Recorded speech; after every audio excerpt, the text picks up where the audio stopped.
Hi guys, welcome back to Mona Choubey blogs. तो जैसा कि आप लोग देख रहे हो, इंडियन स्ट्रीट स्टाइल सैंडविच बनाने के लिए और खाने के लिए वीडियो को आपको पूरा लास्ट तक देखना पड़ेगा। और जैसा कि आप लोग देख रहे हो, कितना सुंदर टेक्सचर बना है इस सैंडविच की, और खाने में तो इससे भी ज़्यादा टेस्टी लगती है ये। तो ज़रूर खाएं, चाय के साथ नाश्ता एक बार ज़रूर ट्राई करें मेरे स्टाइल का सैंडविच। और आप देख सकते हो, इसको आप लोग तवे में भी बना सकते हो और सैंडविच मेकर में भी बना सकते हो। इसके लिए सबसे पहले क्या चाहिए, सबसे पहले मेरे पास जो भी चीज़ थे उसको मैंने कद्दूकस कर लिया। उसके बाद मुझे 2 पोटैटो चाहिए जो बॉइल्ड हैं, और थोड़ा सा धनिया पत्ता चाहिए। ये सारी इंग्रेडिएंट आपको चाहिए होगी। और आप लहसुन को कद्दूकस करके उसको बटर में इस तरीके से करके रख सकते हो। तो मैं इस तरीके से करके ही रखती हूँ, तो आप फ्रेश भी कर सकते हो। तो इस तरीके से करके आपको जितनी मर्ज़ी उतना यूज़ करो। इसमें कुछ वो नहीं है कि मुझे लहसुन ज़्यादा अच्छी लगती है तो मैं ज़्यादा यूज़ करती हूँ। तो ये सारी इंग्रेडिएंट चाहिए होंगी आपको। उसके बाद ये सारे इंग्रेडिएंट को आपको क्या करना है, स्टफिंग में यूज़ करना है। तो आइए देखते हैं सॉसेस क्या क्या चाहिए। तो यहाँ पे है सैंडविच स्प्रेडर और सरसों का स्प्रेडर। उसके बाद मैंने पिज़्ज़ा पास्ता सॉस, बटर और ब्रेड लिया है। तो ये सारी चीज़ें आपको यहाँ पे चाहिए होंगी। उसके बाद ये जो बॉइल्ड आलू है, हम इसको मैश करेंगे।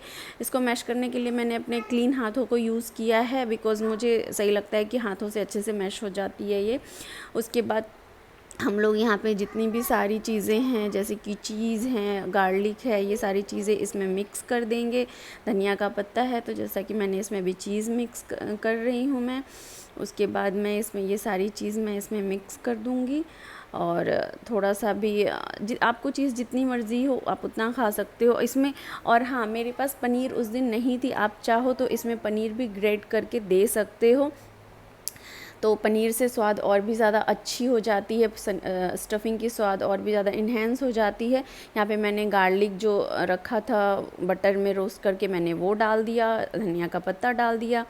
इसके बाद मैं यहाँ पे थोड़ा सा हींग पाउडर डालूँगी, बिकॉज़ मुझे अच्छा लगता है हींग। और हींग से क्या होता है ना, किसी भी खाने का स्वाद बहुत ज़्यादा टेस्टी हो जाता है, और उसकी जो एक खुशबू आती है ना, वो मुझे बहुत अच्छी लगती है। तो आप लोग भी एक बार ज़रूर मेरे स्टाइल का ट्राई करना। और यहाँ पे मैंने ये ऑर्गेनो दे दिया, और पिज़्ज़ा के साथ जो सिज़लर्स आते हैं, मेरे पास वो भी पड़ी थी, तो मैंने एक वो भी दे दिया, जैसा कि आप लोग देख रहे हो। उसके बाद हम लोग क्या करेंगे, इस स्टफिंग को अच्छे से, बहुत ही अच्छे। और ये सॉरी, मैं चिली फ्लिक्स तो भूल गई। चिली फ्लिक्स मैंने घर पे बनाए थे, तो मैंने वो डाल दिया। आपके पास जो भी चिली फ्लिक्स होंगे, आप उसमें वो डाल देना। उसके बाद हम इसको बहुत अच्छे तरीके से मिक्स कर लेंगे। आप जितना नमक खाते हो उस हिसाब से थोड़ा सा नमक डाल दो आप इसमें। तो नमक डालने के बाद बहुत अच्छे से इसको मिक्स करके हम लोग रेडी कर लेंगे।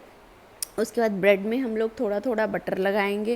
जैसे कि आप लोग देख रहे हो, मैं बटर लगा रही हूँ सारे ब्रेड में। अच्छे से स्प्रेड कर लो बटर को, ताकि बटर स्प्रेड होने से सही से जो है, जब हम इसको गरम करेंगे तो बहुत अच्छे से इसमें एक जो होता है ना, अच्छे से गरम हो जाए। तो फिर हम लोग मैंने यहाँ पे सैंडविच मेकर का यूज़ किया है। आप चाहो तो तवा का भी यूज़ कर सकते हो। मैंने प्री हीट कर लिया था इसको। उसके बाद मैंने चारों ब्रेड को गरम कर लिया। उसके बाद जैसा कि आपने देखा, अंदर की साइड मैंने सारे में नहीं लगाया था बटर। तो अब मैं इसको एक एक निकालूंगी, और इसके चाहो तो आप बाहर निकाल के कर सकते हो। मुझे एक्सपीरियंस हो गया है तो मैं अंदर ही कर लेती हूँ। तो अब मैं यहाँ पे बटर यूज़ कर रही हूँ। बटर को स्प्रेड करने के बाद देख लो, बहुत अच्छे से मैंने यहाँ पे बहुत अच्छे तरीके से बटर यूज़ कर लिया, स्प्रेड कर दिया। उसके बाद मैं यहाँ पे सैंडविच स्प्रेडर यूज़ करूँगी। आपके पास जो भी फ्लेवर है, आप चाहे तो ये यूज़ कर सकते हो, स्किप भी कर सकते हो। डायरेक्ट आप बटर के बाद स्टफिंग यूज़ कर सकते हो। उसके बाद मैंने यहाँ पे इसको अच्छे से स्प्रेड कर दिया पूरे बटर में। जैसा कि आप लोग देख रहे हो, ये मैंने सरसों वाले स्प्रेडर यूज़ किया था। उसके बाद मैं ककम्बर वाली स्प्रेडर भी यूज़ करूँगी आगे, तो देखना आप। तो ये मैं यहाँ पे ककम्बर वाली स्प्रेडर यूज़ कर रही हूँ। इसका भी फ्लेवर मुझे बहुत ज़्यादा अच्छा लगता है। तो यहाँ पे मैं ये स्प्रेड कर दूँगी पूरे ब्रेड के ऊपर, बहुत अच्छे तरीके से इक्वली चारों तरफ। तो बहुत अच्छे से जब स्प्रेड कर दोगी, तो इसके ऊपर आपने जो स्टफिंग रेडी करके रखी है बॉइल्ड आलू वाली, आप वो डाल दो इसके ऊपर। इस स्टफिंग को डालने के बाद चारों तरफ एकदम अच्छे से स्प्रेड कर दो इस स्टफिंग को। इस स्टफिंग में यही है कि जब आप इसमें ये सारे इंग्रेडिएंट डाल से स्प्रेड कर दो, इसको स्प्रेडर को जो हमने स्टफिंग तैयार कर रखी है, स्प्रेड कर देंगे हम लोग बहुत अच्छे से चारों तरफ। अब इसको चारों तरफ अच्छे से स्प्रेड करने के बाद बिल्कुल इक्वली चारों तरफ स्प्रेड करना है आपको इस स्टफिंग को। और आप चाहो तो इससे बाहर निकाल के भी स्प्रेड कर सकते हो। मैंने जैसा कि पहले कहा, मैंने कर लेती हूँ इसके ऊपर भी, तो मैंने कर लिया। तो इस तरीके से आप अच्छे से बहुत ही प्रेस कर करके, या फिर आप अपने हाथों का भी यूज़ कर सकते हो। यहाँ पे कोई वो नहीं है कि आपको स्पैचुला या स्पून से ही स्प्रेड करना है। तो आप जिस तरीके से कंफर्टेबल हो आप उस तरीके से इसको स्प्रेड कर दीजिए। स्प्रेड करने के बाद आप क्या करोगे, जो हमने साइड में 2 ब्रेड रखे हुए हैं इसके ऊपर हम बटर लगा लेंगे। इस तरीके से बिल्कुल इक्वली चारों तरफ लगा लेंगे अच्छे से। बटर लगाने के बाद हम इसके ऊपर 1 बाय 1 डाल देंगे दोनों ब्रेड को। ठीक है, एक के ऊपर एक डाल देंगे और एक के ऊपर एक डाल देंगे। उसके बाद हम दोनों ब्रेड पे इक्वली स्प्रेड करना है हमें बटर, ताकि हमें एक क्रंच जो है ना, वो बटर डालने से ब्रेड के ऊपर बहुत अच्छी क्रंच आ जाती है, जैसा कि आप सबको पता है। और मैं बार बार बोल रही हूँ, ये आप तवा पे भी बना सकते हो। देन मैंने थोड़ी सी ऊपर की तरफ फिर से बटर स्प्रेड कर दिया इक्वली। उसके बाद मैं क्या करूँगी, सैंडविच मेकर को बंद कर दूँगी क्लोज़ करके। उसके बाद हम लोग इसके लाइट ऑफ होने तक यूज़ करेंगे इसको, कि जितने देर में ये मुश्किल से ये 1 मिनट भी नहीं लेती और ये रेडी हो जाती है। देख सकते हो बिल्कुल इसी तरीके से इतनी अच्छी क्रंच आती है ना कि मैं क्या बताऊँ। मैं बार बार बोल रही हूँ, आप तवे पे भी इसको बना सकते हो। इसके बाद मैं इसको यहाँ पे आपको निकाल के दिखाती हूँ कि इसमें कितनी सुंदर सी इसकी स्टफिंग मेल्ट हो गई है, चीज़ वगैरह सारा कुछ। ये आप क्लोजली इसको देखो, कितनी सुंदर लग रही है देखने में। और देख सकते हो, अब इसमें इसको आपको स्लाइस करके दिखाती हूँ कि देखिए आप कितनी सुंदर और कितनी क्रंच है, जो आपको कितने सुंदर क्रंच है कि एक बार में ये अच्छे से कट हो गई।